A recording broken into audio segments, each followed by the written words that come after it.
big banks don't foreclose on the American dream. Country, Wells Fargo and the other big banks took $1 trillion bailout. Since then, they have made billions in profits, and they have paid their CEOs and other top staff millions and millions, while homeowners in this country and in this state have been foreclosed on.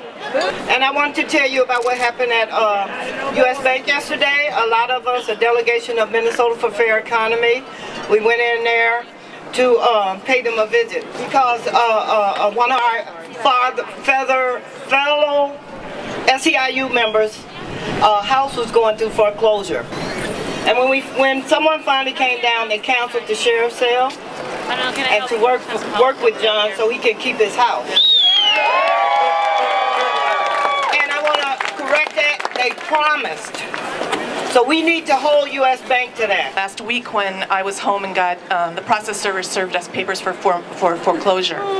So anyway, this feels like a lightning bolt, but it's good because it's finally going to bring light to the shadows of shame I know our family's been feeling since 2008. For over 15 years, Malcolm and I were impeccable in our mortgage payments. Our original loan was appropriate for our house in 1992. Our problems began in November 2008 in the wake of the bad mortgage loan crisis, which contributed to the sudden closure of the hospice that Malcolm was a chaplain for. And since then, despite Malcolm's efforts to patch together jobs, we have watched the only home my daughter has known slip through our fingers. She's had to drop out of school. And all the while we're being told by Wells Fargo not to worry, just redo the paperwork. We've redone the paperwork half a dozen times, and we're still being told, don't worry, even though now there's a foreclosure date of November 22nd. And we just need to send in more paperwork. So all we know is that we're being foreclosed on, and we haven't seen anything change since 2008. And right now we do have the money with our combined incomes to pay for a remodified mortgage, but we can't seem to talk to anybody to get that to happen. That ain't right. And they're not accepting our payments. We're just building up debt. Well, I'm Sharonda Orange, and despite of what you've been told and despite of what you've been shown, we do pay our bills on time, and we do want to have good credit. And despite of all that, they still won't work with you. I got a refinance deal in 2006. I got a pick a payment loan. And since then, I done paid $60,000. I got a $130,000 remodification. Today I owe $137,000. You all do the math. Yes. And I keep asking them to get, now first I reapplied and they said, well, you don't make enough money to lower your payments.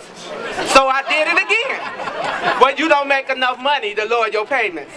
So then when I got a job, because I was an entrepreneur, so I had to get a job, and luckily I got a job in something I love to do.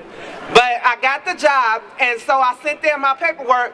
Oh, we don't see you having a problem now. But I done drained my 401k, all of my savings, cashed in my CDs, and I made a loan from my grandmother just to stay in my house. And so if I was to miss a week of work, I would be messed up. So I'm not in danger of foreclosure, but I've been screaming for 2 years. Please help me. Now it's all on you too. It's not just me. It's y'all.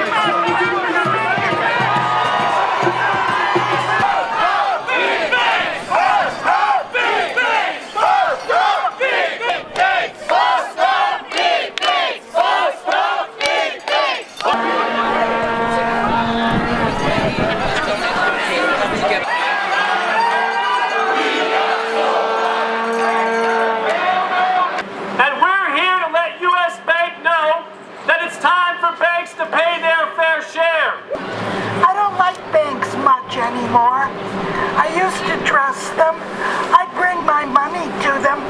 Then suddenly they started to think it was their money instead of mine. It's time that they pay their fair share. It's time that they pay their fair share. It's time they pay us back. It's time they pay us back.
And the skyways have been shut down.